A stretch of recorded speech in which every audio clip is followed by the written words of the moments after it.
একজনকে জিজ্ঞেস করেছিলাম যে কি ব্যাপার, শুধু বলে নেগেটিভ নেগেটিভ নেগেটিভ রিভিউ হচ্ছে, মানে কারণটা কি? বলছে ভাই নেগেটিভ খুব খায় এখন।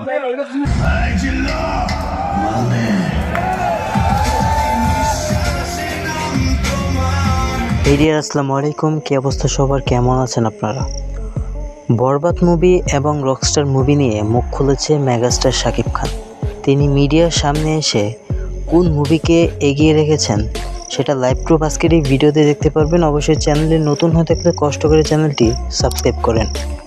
মিডিয়ার সামনে যাওয়ার পর মেগাস্টার শাকিব খানকে প্রশ্ন করা হয়, আপনি কোন মুভিকে এগিয়ে রাখবেন, বরবাদ নাকি রকস্টার?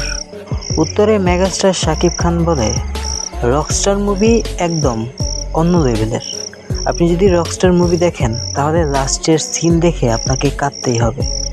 অপরদিকে বরবাদ মুভি অন্যতম একটি মুভি, যেখানে ভায়োলেশন আছে, মোটিভেশন আছে এবং লাস্টের সিনও ইমোশনাল। তবে আমার কেরিয়ারে বরবাদ মুভি সবারই আগে থাকবে, তারপর যদি পরের সিরিয়াল হয় সেটা রকস্টার। তো বন্ধুরা, সকল প্রকার ভাইরাল নিউজ পেতে আমাদের চ্যানেলটি সাবস্ক্রাইব করবেন। সবাই ভালো থাকবেন, সুস্থ থাকবেন। আসসালামু আলাইকুম, আল্লাহ হাফেজ।